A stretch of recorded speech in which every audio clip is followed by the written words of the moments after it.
Bienvenidos a una nueva inmersión exhaustiva.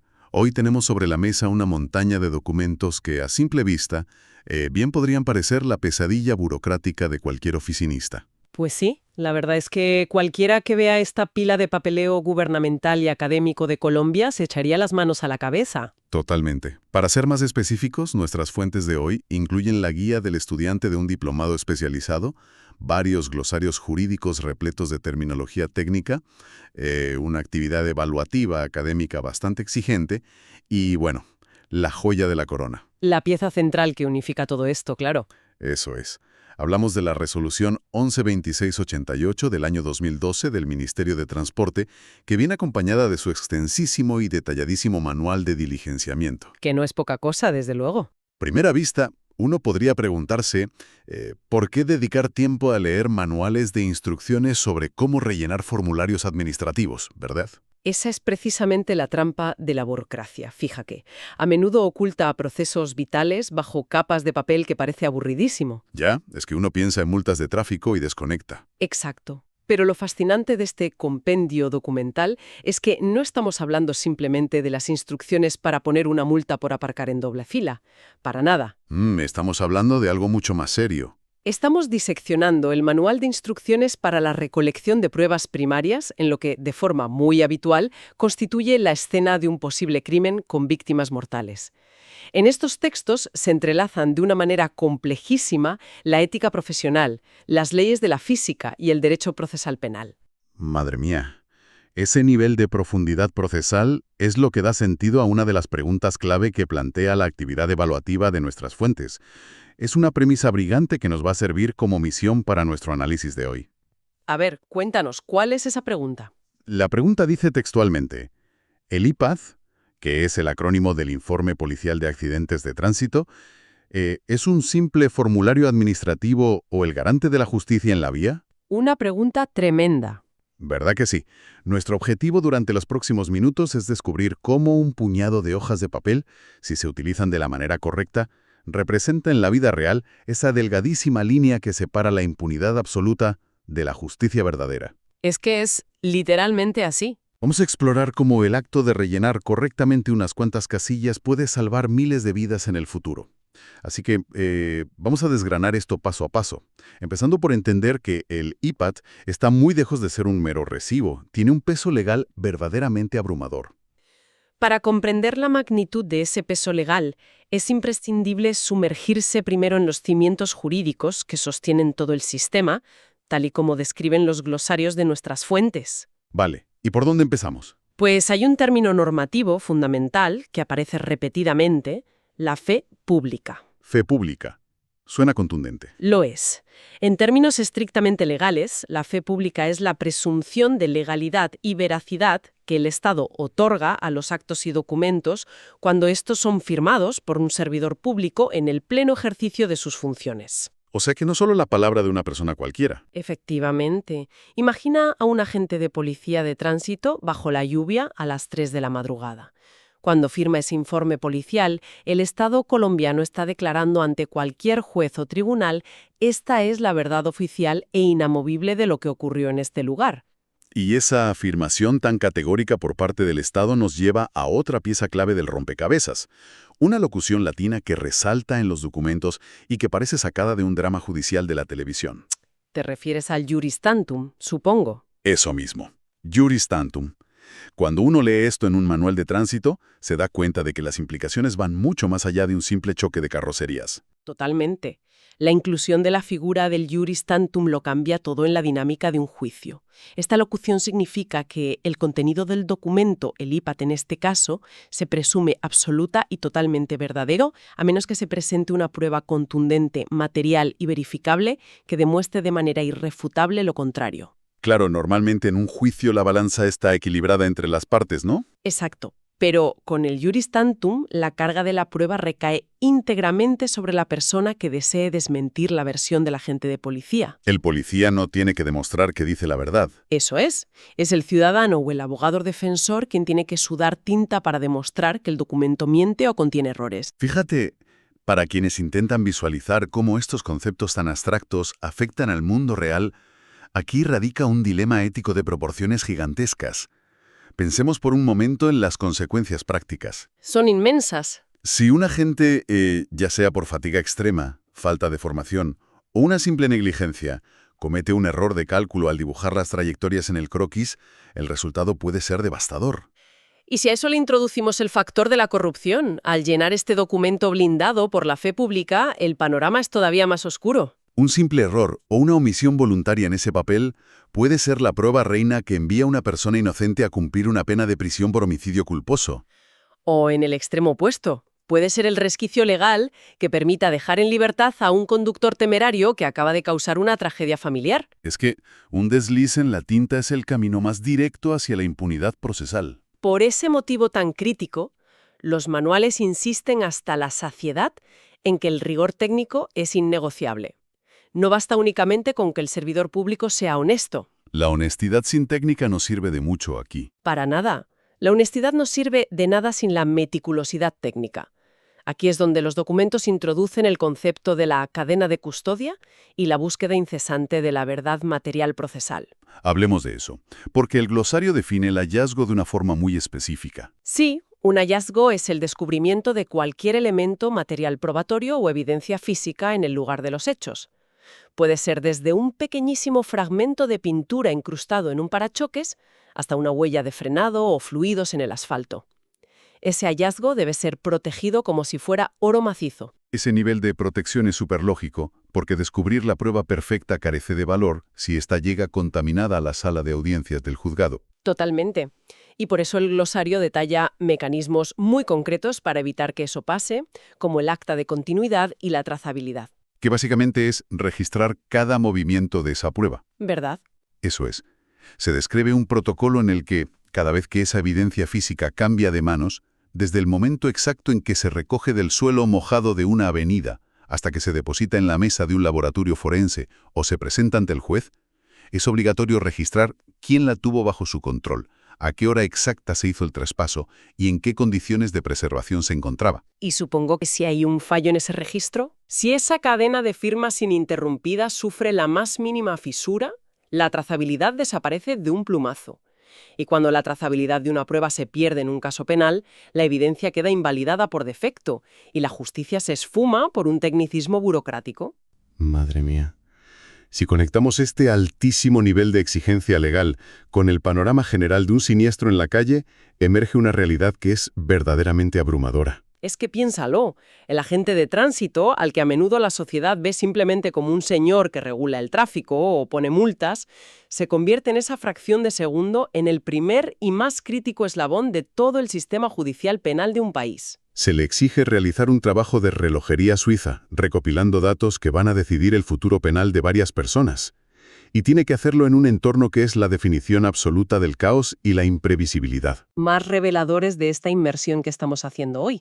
Claro, porque leer un protocolo estricto en la comodidad de un aula o analizar un glosario jurídico en una biblioteca silenciosa no prepara a nadie para la realidad física de un siniestro. Desde luego que no.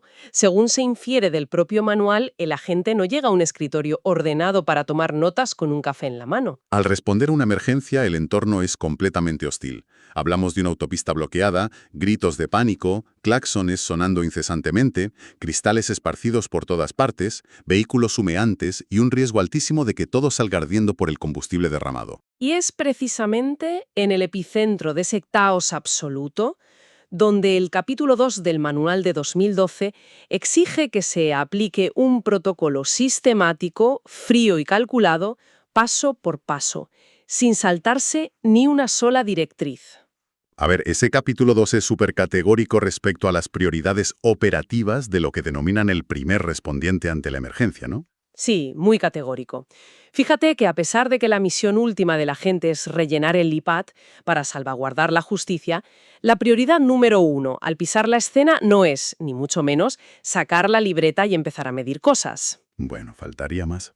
La orden principal, como tiene que ser, es la preservación de la vida humana. El agente debe ejecutar acciones ágiles e inmediatas para evitar que el desastre se magnifique. Su primer deber es evaluar visual y rápidamente a los heridos. Exacto. Determinar qué nivel de gravedad presentan y coordinar de inmediato con las centrales de emergencia para asegurar el traslado a los centros médicos adecuados, facilitando todo el acceso a las ambulancias y los equipos de rescate. Y una vez abordada esa respuesta médica inicial, la segunda prioridad que dicta el manual entra de lleno en la gestión pura y dura de la crisis. Aislar y estabilizar el perímetro. Claro, esto implica aislar la zona afectada utilizando conos reflectantes y cintas, desviar el flujo de tráfico colindante para evitar colisiones secundarias y, de manera crucial, realizar un barrido rápido en busca de peligros inminentes. Peligros como líneas eléctricas caídas o derrames de sustancias tóxicas que puedan poner en riesgo a los supervivientes o a los propios equipos de rescate, ¿verdad? Efectivamente, así se establece la seguridad básica de la escena. Sin embargo, hay una regla estricta de una naturaleza mucho más sombría que el manual subraya con una contundencia absoluta. ¿Te refieres a cuando hay fallecidos? Sí. En el caso de que el siniestro haya dejado víctimas fatales, queda terminante y absolutamente prohibido manipular los cuerpos, extraer sus documentos de identidad o registrar sus pertenencias. Entiendo.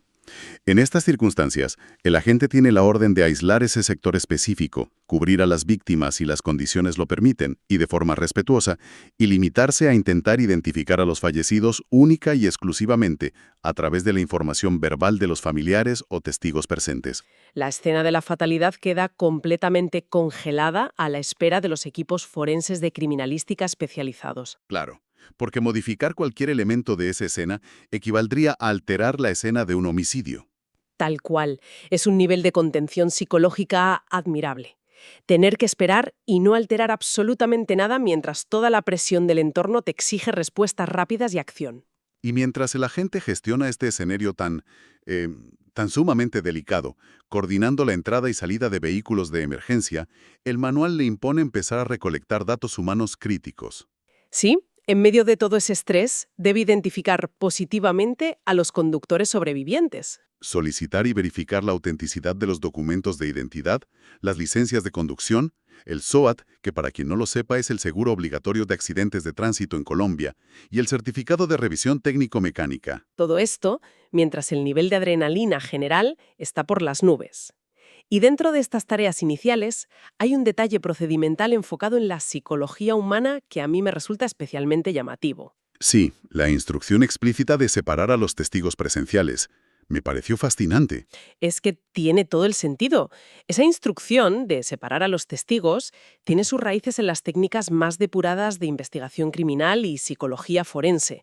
El manual es clarísimo al ordenar que, si existen personas que presenciaron el evento, el primer respondiente debe evitar por todos los medios que se vayan del lugar. Pero lo más importante es impedir físicamente que se agrupen y se pongan a hablar entre ellos, ¿no? Exactamente. La neurociencia ha demostrado reiteradamente que la memoria humana es extremadamente maleable y frágil tras un evento traumático. Claro, si 2 o 3 testigos empiezan a conversar sobre los detalles del impacto que acaban de ver, sus relatos individuales se contaminan irremediablemente. Sus cerebros tienden a fusionar los recuerdos propios con los detalles aportados por los demás. Y acaban creando una narrativa compartida y homogeneizada que, la mayoría de las veces, se aleja drásticamente de la verdad objetiva. El agente necesita versiones puras y aisladas, no un consenso de grupo creado en el arcén. Y ese esfuerzo por capturar la realidad cruda y sin alteraciones es el preámbulo perfecto para lo que viene a continuación. Porque una vez que los heridos han sido evacuados, el fuego se ha extinguido y la escena está bajo control, el agente se enfrenta a su gran tarea documental. Plasmar la magnitud y complejidad de ese caos en la estructura rígida del IPAT. Y al observar de cerca la anatomía de este formulario y las exigencias de la resolución 11268, queda clarísimo que es una verdadera obra maestra de la precisión y la especificidad administrativa. El nivel de seguridad exigido para el documento físico roza casi lo paranoico, pero oye, por muy buenas razones. Si la resolución especifica que el iPad no se puede imprimir en cualquier tipo de hoja barata, exige un papel de tamaño específico, concretamente tamaño oficio. Y además ordena el uso de papel químico con propiedades reactivas de color negro. Un mecanismo diseñado específicamente para impedir adulteraciones o borrones en las copias inferiores una vez que el agente ha presionado el bolígrafo. Se exige un número determinado de copias con colores muy precisos desde el documento original hasta copias de distribución destinadas a diferentes organismos de control. Resulta también muy interesante que este manual, que recordemos que está fechado en 2012, ya demostraba una notable visión de futuro. Fíjate si la tenía, que ya incluía disposiciones legales para el escaneo del documento mediante códigos alfanuméricos únicos, previendo el almacenamiento de esta información probatoria a través de medios y plataformas electrónicas. Garantizando así la inmutabilidad de los datos en la era digital. Y bueno, cuando uno empieza a repasar los campos de información que deben ser completados en ese papel de alta seguridad, el grado de granularidad resulta asombroso. El campo número 5 es un ejemplo perfecto de esto. Ah, el campo 5, dedicado a clasificar la gravedad del desastre. Sí, contempla 3 casillas principales que definen toda la investigación posterior. Accidentes con personas muertas, con personas heridas o aquellos que resultan exclusivamente en daños materiales. Y en ese campo 5, el manual establece una jerarquía analítica inquebrantable para evitar cualquier tipo de ambigüedad en las futuras estadísticas nacionales. La directriz es contundente. Si hay heridos y daños materiales a la vez, ¿qué pasa? Pues que si en un mismo accidente se registran personas lesionadas y, simultáneamente, la destrucción total de los vehículos implicados, la gravedad del siniestro queda catalogada de forma obligatoria y exclusiva como con heridos. El factor humano y el daño a la integridad física siempre prevalecen sobre el daño a la propiedad privada a la hora de clasificar el evento. Es una priorización superlógica. Pero la clasificación no termina ahí.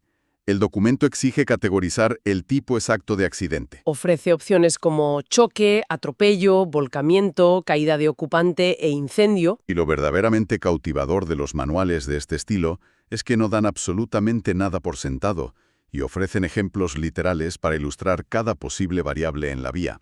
Por ejemplo, al desglosar la categoría de choques, se explica la diferencia entre chocar contra un vehículo en movimiento o contra un muro. Que sería un choque con objeto fijo. Exacto.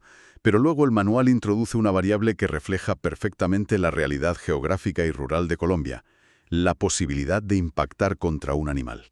A esa eventualidad específica se la denomina técnicamente choque con semoviente. Y me encanta porque el manual no se queda en la mera definición técnica, sino que plasma un ejemplo literal, con nombres propios, para que no haya margen de error interpretativo para el pobre agente. El texto dice, en la vía Cali-Palmira, un automóvil se accidentó con una vaca. Un ejemplo cristalino. En este escenario específico, se instruye al agente a marcar la casilla correspondiente a la palabra semoviente. Puede parecer una anécdota menor o un detalle pintoresco desde una perspectiva puramente urbana, pero claro, en el vasto entramado de carreteras secundarias y zonas agrícolas, la interacción entre vehículos a alta velocidad y ganado es una hipótesis de accidente tremendamente común y letal. Y debe ser cuantificada con precisión. Esa misma necesidad de precisión milimétrica se aplica al análisis del entorno físico donde ocurre la tragedia, algo que se documenta de forma exhaustiva en los campos 6 y 7 del formulario. El requerimiento de información va muchísimo más allá de anotar el nombre de la calle y ya está. Se exige una evaluación que casi podría considerarse un peritaje de ingeniería civil en toda regla. El agente debe delimitar el área, sector y zona. Y es que las implicaciones legales y de responsabilidad civil cambian drásticamente si el evento ocurre en una zona industrial de tránsito pesado, en una zona militar con restricciones o en las inmediaciones de una zona escolar. Claro, donde los límites de velocidad y la expectativa de presencia de peatones vulnerables son completamente distintos. Y luego entramos en el terreno de las características de la propia vía de rodamiento. Esa sección es un tratado de topografía en sí misma. Totalmente. El agente está obligado a examinar el suelo y documentar bajo qué material está construido, si es una capa de asfalto convencional, si es terreno afirmado, adoquín, empedrado, concreto rígido o simplemente una vía de tierra. Y ojo, que no basta con identificar el material de construcción. El estado de mantenimiento es igualmente vital.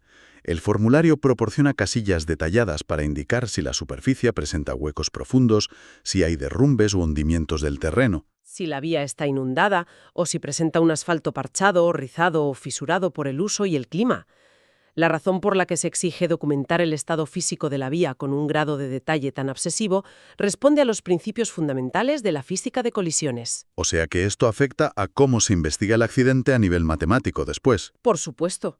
La información sobre la superficie modifica de manera sustancial las fórmulas matemáticas que los peritos utilizarán meses después en un juzgado. Claro, el coeficiente de fricción que determina la distancia de frenado de un vehículo a 80 km por hora difiere radicalmente entre una superficie de asfalto rizado empapado por la lluvia y una calle adoquinada totalmente seca. Toda esta minuciosa recolección de variables ambientales y estructurales constituye la base empírica indispensable para elaborar lo que el manual define como la fijación planimétrica. Esa fijación planimétrica es lo que comúnmente se conoce como el bosquejo o el croquis topográfico de la escena. Vamos, el plano dibujado a mano alzada donde se representan a escala los vehículos involucrados, los ángulos de impacto y las trayectorias previas y posteriores a la colisión. Correcto. Pero ese bosquejo debe alcanzar un grado de rigor propio de la geometría descriptiva.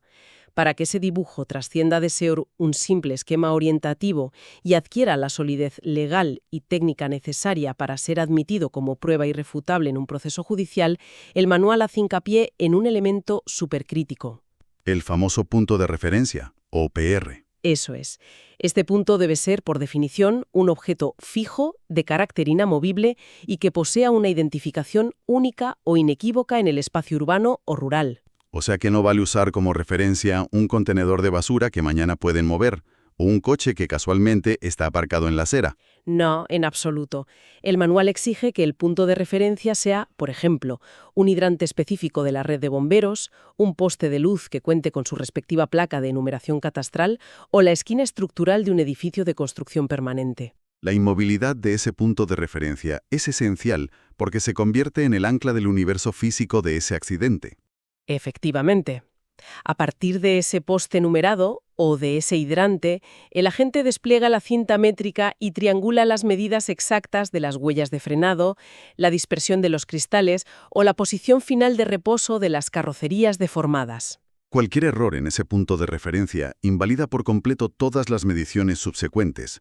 Y para asegurar que la escena quede anclada no solo en la acera, sino en el planeta Tierra, se incorpora la georreferenciación. El agente debe aportar las coordenadas exactas de latitud y longitud mediante tecnología GPS, fijando esa escena trágica en el mapa mundial de forma permanente y auditable. Y llegados a este punto, al observar la complejidad de la planimetría, las coordenadas GPS, la evaluación del asfalto y la cadena de custodia, surge una pregunta ineludible para cualquiera.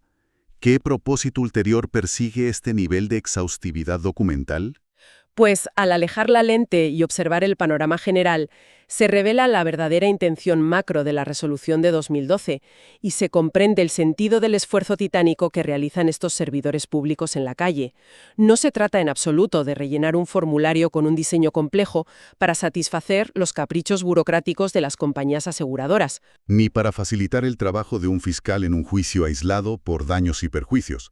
El objetivo es muchísimo más ambicioso.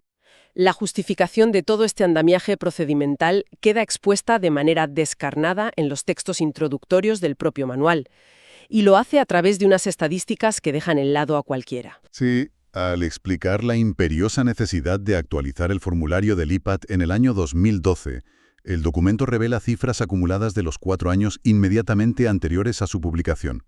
Atención a este dato, para quien nos escuche, porque la magnitud es sobrecogedora. En tan solo 4 años, Colombia registró la abrumadora cifra de 719.695 accidentes de tránsito. Casi 750.000 de accidentes. Esa cantidad de siniestros dejó un saldo de 165.044 personas con algún tipo de lesión o herida, y lo que es infinitamente más trágico y revelador del problema subyacente, 22.095 personas perdieron la vida en las carreteras y calles del país. Detenerse a analizar esa última cifra es fundamental para entender la política pública. Más de 22.000 fallecidos no es una estadística de tráfico. Representa una verdadera crisis estructural de salud pública a nivel nacional. Es el equivalente demográfico a borrar completamente del mapa a toda la población de un municipio de tamaño medio, y esto cada 4 años. Frente a una sangría de vidas de esta proporción, el aparato estatal comprendió que el análisis aislado y reactivo de los accidentes individuales ya no era sostenible. Se necesitaba una aproximación analítica a gran escala, basada en macrodatos. Y es bajo esa lente de los macrodatos donde el IPAT revela su auténtica identidad y su enorme poder transformador. Deja de ser concebido como un simple documento administrativo individual para revelarse como un nodo de recolección de información primaria para una macroherramienta tecnológica de vigilancia estatal. Cada uno de esos pequeños formularios impresos en papel químico negro, llenados meticulosamente por un agente bajo la lluvia a altas horas de la madrugada, con todos sus cientos de variables sobre la presencia de lluvia, el estado rizado del asfalto o la cercanía a una zona escolar, no se queda archivado en una gaveta polvorienta. Esa información codificada viaja a través del ecosistema digital y alimenta directamente dos de las bases de datos más gigantescas e importantes a nivel nacional: el Registro Nacional de Accidentes de Tránsito, o RNAT, y el Sistema Centralizado RUNT. La interconexión de esos millones de datos georreferenciados persigue el fin último y más noble de todo este entramado: la prevención sistemática. El procesamiento masivo de esta información permite a las autoridades competentes y a los urbanistas identificar y clasificar lo que técnicamente se denomina hipótesis de accidente. Claro, al procesar cientos de miles de formularios con coordenadas GPS, el caos aparente comienza a mostrar patrones matemáticos evidentes. A través de mapas de calor generados por software, el Estado puede descubrir, por ejemplo, que en una intersección muy específica, digamos la calle 80 con la avenida Boyacá, en Bogotá, se produce un pico estadísticamente inusual y recurrente de colisiones tipo choque con objeto fijo. Pero a lo mejor resulta que esto ocurre única y exclusivamente en los días en que el IPAT marca condición climática de lluvia, combinada con estado de la vía rizada o con falta de iluminación. Esa capacidad de correlacionar variables elimina las conjeturas. Ya no se depende de la intuición de un comisario o de las quejas anecdóticas de los vecinos del sector, adivinando por qué ocurren los accidentes allí. Es la estadística empírica y pura hablando con total claridad. Y escuchar a esa estadística empírica es lo que habilita a las administraciones locales y nacionales a diseñar y ejecutar políticas públicas proactivas y basadas estrictamente en evidencia. Disponer de ese nivel de detalle predictivo otorga a los ayuntamientos la capacidad de enviar de inmediato a los equipos de obras públicas para fresar y reparar la capa asfáltica defectuosa de ese cruce específico. Permite justificar la inversión presupuestaria para la instalación de un nuevo complejo semafórico, modificar la inclinación del peralte de la curva o mejorar significativamente la red de iluminación artificial del sector. El objetivo final que justifica cada uno de los campos exhaustivos de la resolución 11268 es, en su forma más pura y sencilla, la capacidad de arreglar la vía pública antes de que el sistema tenga que contabilizar y llorar a la víctima mortal número 22.096. Esa es una manera verdaderamente brillante e iluminadora de comprender el impacto real de la burocracia documental. Recapitulando lo que se ha analizado en esta inmersión exhaustiva de hoy, creo que queda patente que el informe policial de accidentes de tránsito es muchísimo más complejo y trascendental de lo que aparenta su formato físico. Sin duda. Se ha visto cómo es un documento blindado por el peso jurídico inmenso de la fe pública y el principio de iuris tantum, capaz de inclinar la balanza de la libertad o la condena de un ciudadano. Se ha explorado la rigurosidad del protocolo de emergencia, que exige a los agentes dominar el caos absoluto de una escena de siniestro vial, priorizando la preservación de vidas humanas y resguardando pruebas físicas bajo una cadena de custodia inviolable y estrictamente documentada. Y, finalmente, se ha revelado como la acumulación sistemática de todos estos informes detallados, dibujados a pie de calle con cintas métricas y referencias inamovibles, alimenta un vasto mapa nacional que permite al Estado hacer ingeniería preventiva para salvar vidas a escala poblacional. Todo este proceso representa un esfuerzo monumental por traducir la tragedia impredecible, el caos físico y el sufrimiento humano al lenguaje frío, ordenado e imparcial de la justicia procesal y la estadística aplicada. Totalmente de acuerdo. Para la audiencia que nos escucha, la próxima vez que se observe a una autoridad tomando mediciones pacientemente en la vía pública tras una colisión, con su libreta en mano y prestando atención al asfalto y al clima, cabe recordar un detalle fundamental. Esos servidores públicos no están simplemente cumpliendo con un trámite administrativo o llenando papeles para las aseguradoras. Están, en ese preciso instante, construyendo los cimientos inquebrantables de la verdad legal que protegerá a inocentes y simultáneamente recabando los datos que ayudarán a la sociedad a prevenir la próxima tragedia antes de que ocurra. Y ante la monumentalidad de esta arquitectura legal basada en el testimonio, a mí me surge inevitablemente una reflexión profunda sobre el futuro. A ver, cuéntanos. Considerando que todo este intrincado sistema de justicia, por perfecto y bien diseñado que parezca en la resolución de 2012, depende en última instancia de la percepción, la memoria y la integridad de un agente humano trabajando bajo niveles extremos de estrés, fatiga y vulnerabilidad al error en medio del desastre. Pues cabe preguntarse sobre el horizonte tecnológico.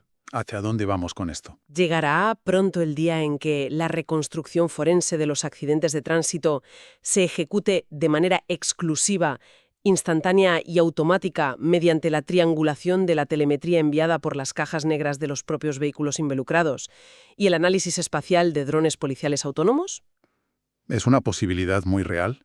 De ser así, se eliminaría por completo la necesidad del factor humano y con él la figura jurídica centenaria del juris tantum, trasladando la fe pública de la firma del agente al algoritmo de una máquina insobornable e infalible.